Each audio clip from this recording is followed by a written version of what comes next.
You give them like the shaver, and then every month they ask for I had to buy, no, every 6 weeks or a month, a whole bag full of shampoo and things like that. I think, well, how does an old man use like so much? I had to buy five or six of them. How does he use so much shampoo? We wash him every day. I'm thinking I don't go through that in a whole year. No, maybe 10 years. Yeah, but because you have a parent there and you don't want them to, you don't want your loved one to be treated badly, and so you do what they say. You take it up. I mean, yeah, you take it up the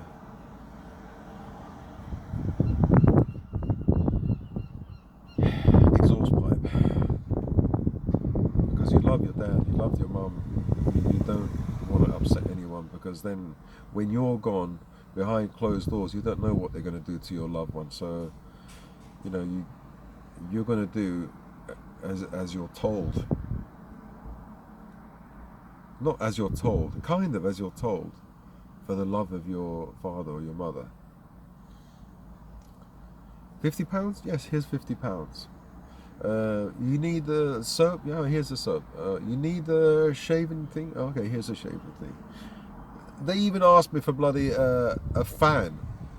I said, oh, okay, you need a fan? Oh, we need a fan in each room. You need to buy one. So I bought a fan and I gave it to them. When I went there to see my dad, I bought him a nice fan. You know where the fan was? They took the fan, then they put it in the, what is it? In the communal room when everyone, oh, it was hot and we didn't have a fan here, so we just used this fan. Bloody hell. So that's what happens when you get old. You can lose your independence. So it's good to stay healthy as possible, and you can reach a ripe old age, 100, more than 100, and free from the clutches of these people, this care system. You can walk upright. You don't need a bloody wheelchair. Free from disease. Have still your mind and your body intact, and that's a wonderful life. Instead of living the last 20, 30 years in a care home or in a state where you're ill, where you're taking medication, having operations, having procedures to keep you alive. So you have to think about these things in advance. And so, when people say, you're crazy, why don't you just live your life? Live your life.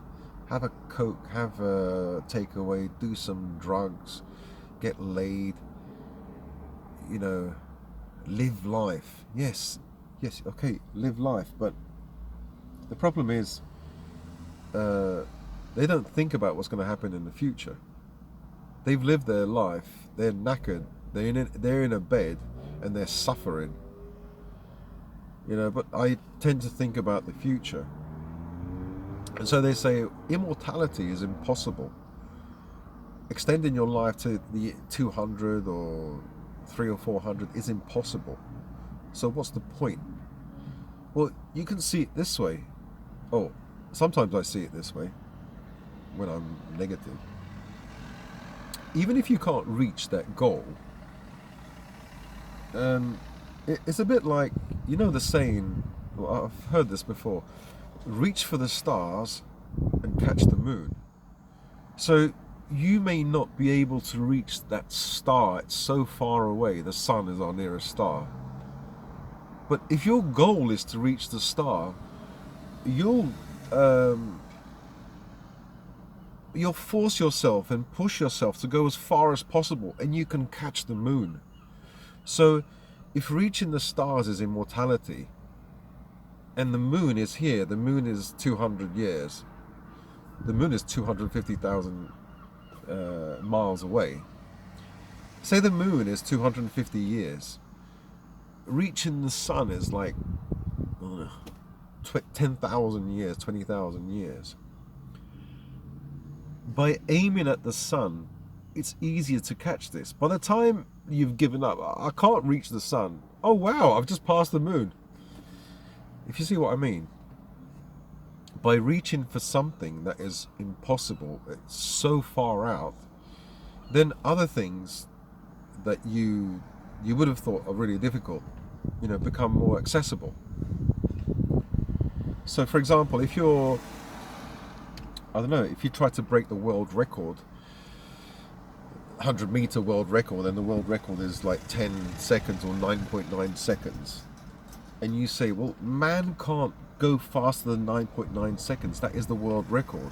But if somebody told you the world record is 8 seconds, and you sprint and you think, you check your time and you say, oh wow, I'm so far from the world record, 9.8 seconds, I have to try harder,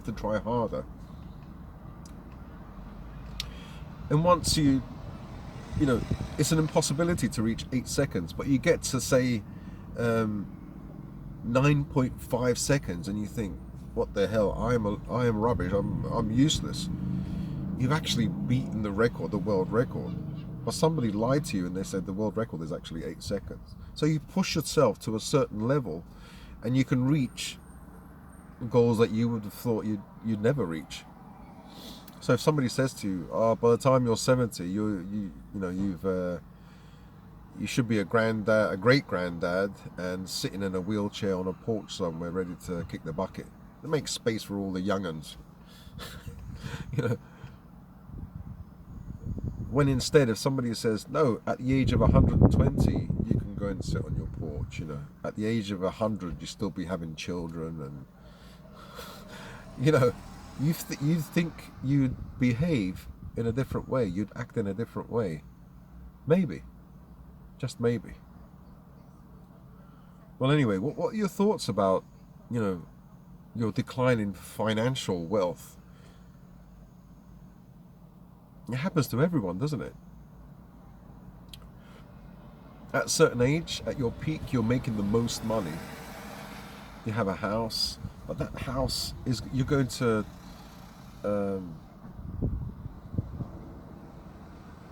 at some point you're going to have to take from that house when all your money goes away, and you have a house, say, 300-400 grand house.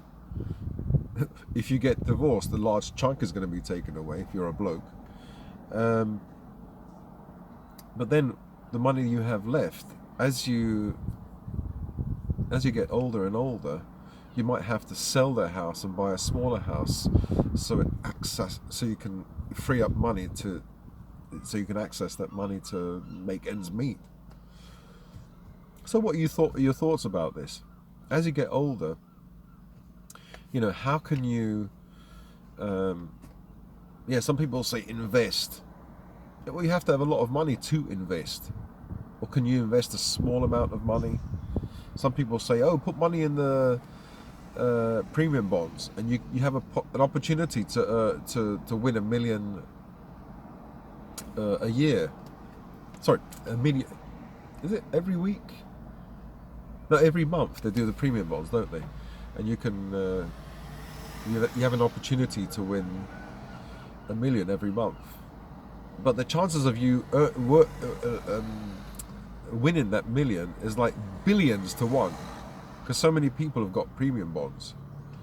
So I thought of once I think, when I sell the house, what I can do is the maximum I think you can buy is £20,000 or something, or is it £50,000 of premium bonds? And people have worked it out that you can get from 3 to 8% every year, because they do pay out. So it's a bit like leaving it in the bank, slightly more. There's no guarantee. But what do you guys do? If you had a large chunk of money, where would you invest it in, and would that grow? And you'd have to invest it in shares that are more risky in order for you to make those gains. I'll think about it and I'll make a video and I'll come up with a solution.